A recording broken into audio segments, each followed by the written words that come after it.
Ayan, so ito na yung bagong setup ng garage door namin. Lumalaki na, di ba?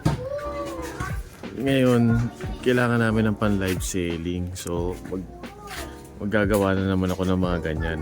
Umorder ako yung mas marami ng steel ball. So, yun, yung pader doon, gagawa ulit ako nito.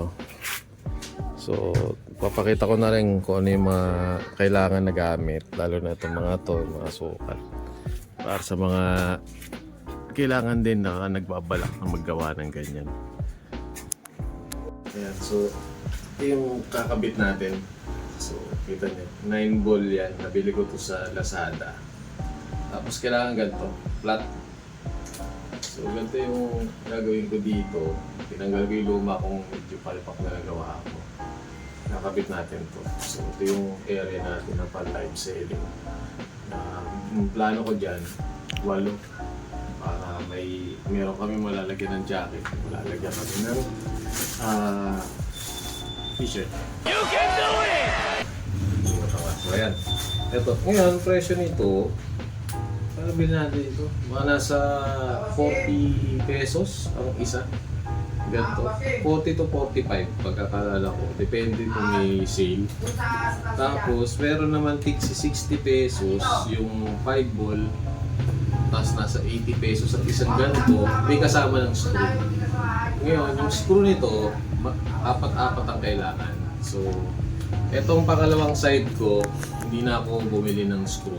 So, yung may kasamang screw para mas makamura. Bumili kami sa hardware. Yun nga lang, bumili ako ng 40 pieces na screw tsaka tacks. Inabot din ng 90 pesos. Siguro natipid ko lang mga halagas 50 pesos lang po. Wow! So, pwede na rin. 50 pa rin yun, di ba? So, ayun. Yun yung gagawin namin. So, tapos syempre, para magawa natin yun, at makapagbutas wala tayong barena. So, bumili rin ako. So, ito yung pinakamura naka-sale na alam ko naman branded. Itong Inco ba ito? Inco. So, siyempre, hindi na ako sumubok ng mga tig 400, 500. Kasi, hirap na eh. Okay, mercy. Siyempre, bibili ka ng power tool mo. Medyo taasan mo na yung budget. So, ang presyo nito nakuha ko, 999, may promo to sila nun eh. Parang every 15, tsaka katapusan, kaka-promo. Tapos, kaya ako kinuha to, kasi kung titignan nyo, meron siya ng panukat. So, ako kasi, mas gusto ko na may panukat na ganito. Mamaya pakikita ko kung paano ko sineset up nila. Para hindi naman sumobra ng lalim yung butas ko. Baka mamaya kasi sumobra ng lalim. So, ito yung sample. Lapit ko dito aking mulit ng camera. Ito, tignan mo ito. Silipin nyo. Ito yung sa una ko eh. So, nakita nyo, pagkabutas niyan, kung yung screw mo is 4, kailangan yung tax mo 5. Mas mataas ng isang bilang. Kasi, yung 4 na drill bit, pag bumutas siya ng gano'n, laging +1. So, gano'n yung mangyayari. Pero yung ginamit namin ito sa labas, ang screw ang bilang 3, yung tax namin 4. Okay. So yun yung bago ko natutunan sa paggawa ng ganito. So ayan, so ang plano, i-check mo siya. Yung plano, paggawa ko dito, 1, 2, 3, 4. 1, 2, 3, 4. Ayan, yun yung plano. So ito yung gagamitin natin. So ito yung screw ko na sobrang pa yung sukat na nabili ko, 1.5 yung haba nito. Dapat pala 1 lang. So yung tax natin 1. Pero tingin ko naman tatagos to. Kasi dito, tinignan natin. Yan. Tatagos naman niya, mabubutas siya pag in-screw ko. Yan, sakto yan dito sa 4. Okay, next play natin yung setup nitong sa drill bit tsaka ito. So, para makatulong din sa inyo. Kasi noong una, iingot-iingot din ako dito. So, yung ito, ayan, ito yung pang-adjust ng kabitan ng drill bit. Ito yung drill bit sa mga mag-DIY. So, pag pakaliwa, yan yung luluwag to para maipasok nyo to. Ngayon, pag sinaksak nyo yan, pakanan hanggang sa, maramdaman nyo, ayan, naglalak na siya. Yan. So, secure nyo lang na talagang matigas na siya. Pag hinila nyo, hindi na lumalabas. Tapos ito yung panukat. So, yung panukat ko, nakaset na yan dyan. Ilapit mo. So, ito, hihigpitan ko pa to para mag-lock na rin to. Ito, para mag-lock to. Kasi ngayon, hindi pa siya nakalock eh. So, iikutin ko pa yung mamaya. Ngayon, paano ko nasukat ngayon yung tama? So, ito yung screw natin. So, ito yung 1.5 na screw na gamit ko. So, ang gagawin nyo lang, from dun sa ulo, ipapatong nyo sa dito. Tapos, kailangan, pag nakaganyan na, nakapatong na siyang ganyan, yung pinakadulo niya, which is ito, yung tip, kailangan, yun din yung meeting point or contact point niya pag sinipat mo siya ng paganto. So, dito. Para habang nagdi-drill ka, habang binabuang mo yung drill, pagdating niya sa point na to, kasi ito na yung pader to eh, magiging pader yan eh. Pag lumubog na tong drill bit, magi-stop na siya dito. So, makukuha mo na yung saktong sukat nung babarinahin nyo. So, di ba? Para hindi naman sobrang lalim nung bubutasin nyo. Okay? So, ngayon, din-secure ko na yan. Ayan, so nag-sketch na muna ako. Sinukatan ko na muna. So ito yung sketch. Ginamitan ko lang ng lapis. So sinukat ko na yan. Ayan, hanggang doon sa kabila. So 4 yan. Pati yung pataas niya. Ito medyo magiging challenge lang to. Kasi bako-bako yung simento. Pero gagawin ko dyan, pagdating ko sa taas, yung ganto, titiktikin ko muna ng pakong simento. Para pag pasok ko ng drill bit, hindi siya magwigil. Kasi yun yung naging challenge ko dun sa una eh. So medyo natuto na tayo. So ayan. Good luck sa akin mamaya.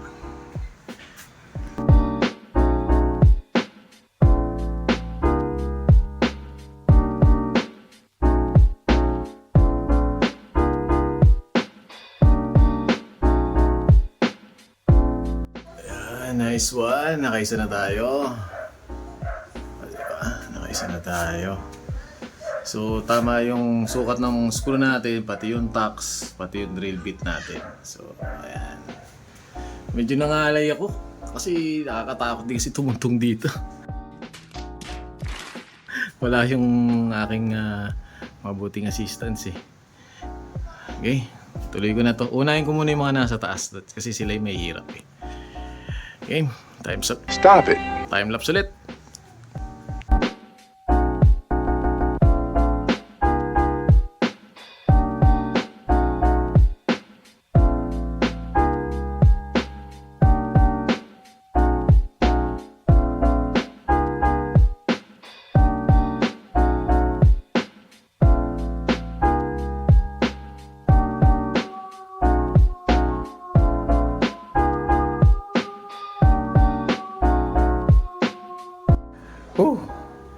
Tapos ko rin yung 4 sa taas.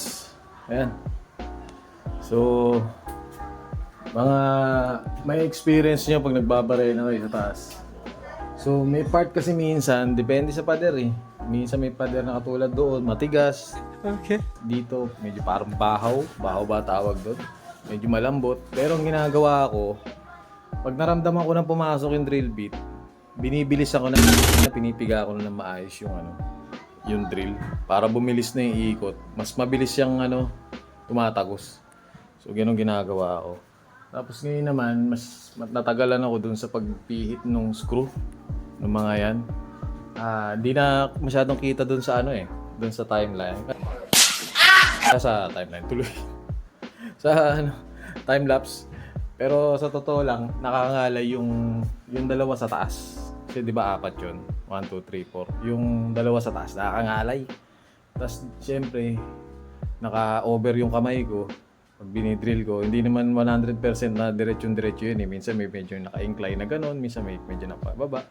So, pag pa-incline yung butas ko, syempre yung screw, ang pihit mo, pa gano'n din, pa-incline din. Yun yung nakakangalay. Pero, sa pakiramdam, kasi natapos ko na. Ito. Mabilis ang montage.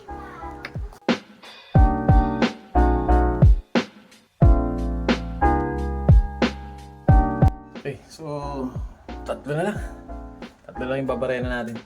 Ito. Madali na to kasi nasa baba na tayo eh. Hindi na ako natatakot dun sa ano tawag doon? Magdaan ng scaffold ba yun? Wala tayo kasi tigatapak sa dulo so hindi na siya nakakatakot. So, okay, banata ko na to.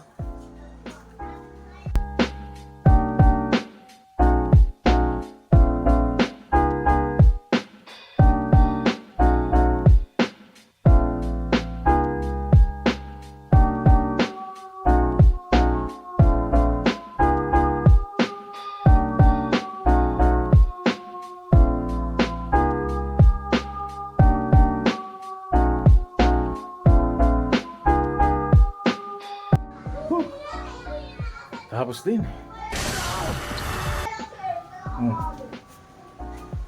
Tapos din natin yung 8.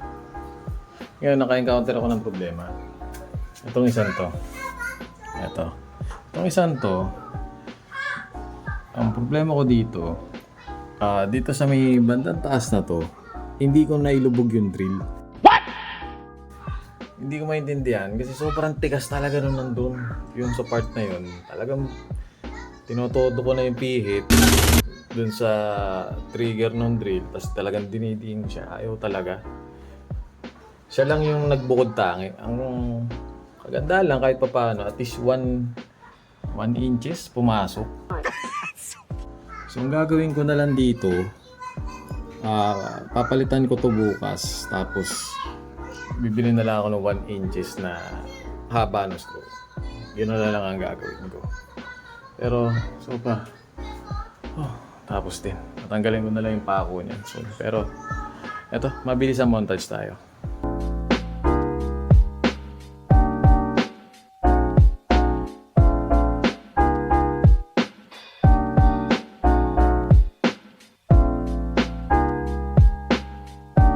Okay.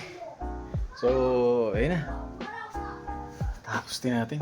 Nabot din ako ng isa't kalahati. Isa't kalahating oras. Mano-mano, pawis tool eh. Drill lang ang meron tayong power tool eh. The rest yung pagpipihit, pawis tool eh.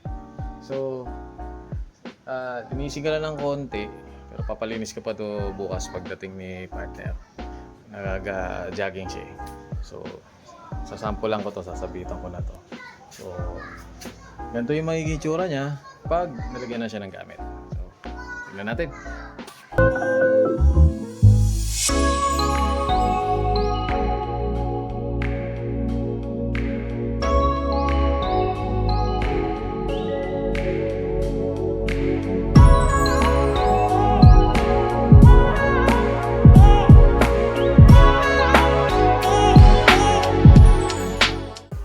Tapos din natin. Nakakapagod din. Pero worth it yung pagod. Worth it yung pagod. Pero mo dati, puro rock lang kami. Ngayon nakakapag paikot na kami. Tapos nakakabuo na kami nung sa taas na, ito yung sa labas na pinakita ko nung una. Tapos ngayon, ito, yan. Yun. So, worth it. Pag yung pinaghirapan mo, pinagpagudan mo, tinitingnan mo, pagtapos na, sarap sa pakiramdam. So, hopefully ito malaking tulong to sa amin pag nag-start na kami mag-live sell. Actually, nag-iipon pa kami ng mga ila-live sell kasi gusto na rin namin syempre yung may brand na para maraming magkagusto dun sa mga items namin. Tapos, hopefully maubos namin. Babalak pa akong magbukas ng isang bale. Hopefully, mas makakuha pa ulit ng magagandang set ng branded. Para target kasi namin pag nag-live sale, at least mga 100 branded na shirts. Tapos magsisingit kami ng mga jackets, hoodies doon sa live. Para at least, di ba, terno, may pamorma, may t-shirt, may jacket. So, ayun. So, sana nakatulong sa inyo ito. Ito, medyo pagod lang ng konti. Kasi bira naman magagawa ng ganito. Pero, sa DIY, malaki matitipid nyo, di ba? Kaya naman eh. Yung drill lang talaga ang kailangan nyo, yung drill. The rest, kahit pawis tool na yan, piga-piga lang yan, okay na yan. So, lang. So, if nakatulong sa inyo to, makisuyo naman. Kahit like lang, hindi na kung subscribe kayo kasi syempre, yung journey namin dito sa pag-uukay, dinodocument ko rin. Tsaka, ibabahagi ko sa inyo para doon sa mga naghahanap din ng mga side hustle, pwede rin i-full time kung gusto nyo. Maganda naman ang kita dito. Yun nga lang, syempre, nakadepende siya dun sa diskarte tsaka sipag talaga. Totoo yung sinasabi ng mga ibang vlogger na kahit anong pangit nung ibang item na makukuha mo sa mga bill, basta linis, diskarte, yan, laba. Ako, ang dami ko pa nakababad sa labas, yung mga ibang branded natin. Pero nakakabuhay yung negosyo. Basta tututukan lang. Kahit ano naman siguro negosyo, basta tutukan lang natin. Tapos be happy lang. Be happy lang. Kasi masaya to. Ako sa part ko, actually side hustle din to para sa amin ni partner. Pero habang tumatagal, na-inlove din ako dun sa industriya. Nakaka-enjoy pag nakakakuha ka ng mga rare items. Saka nababawasan yung oras ko sa computer. Kasi trabaho kasi talaga, babad talaga dyan. Andito lang ako sa partner ko, laptop ko yung gamit. Pero pag nasa bahay ako sa Pasig, computer talaga, halos maghapon. At least ito, off-screen ko to. So, yun lang, pasensya na, napahaba yung kwento ko sa inyo. So, sana, subaybayan nyo ako sa susunod. Tapos, upload ko rin yung mga ukay hunting natin kasi dumayo ako dun sa Kainta. So, baka mauna kong i-upload to. Tapos, yun na yung susunod ko. Share ko sa inyo paano ko nakuha yung mga iba. Kasi magbibenta na rin ako ng jorts eh. Dami naghanap sa amin ng jorts dito sa Cavite, sa Dasma.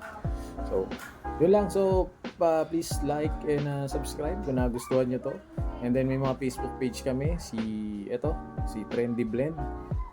Share ko na lang dyan. Tapos yung sa akin naman, si Bint H. So, as much as possible, yung mga medyo luma-luma na oldies but goodies ba. Tsaka mga kakaibang niche or brand yung nandun sa akin sa Bint H. So, yun lang. Salamat sa panonood and hanggang sa muli. Salamat.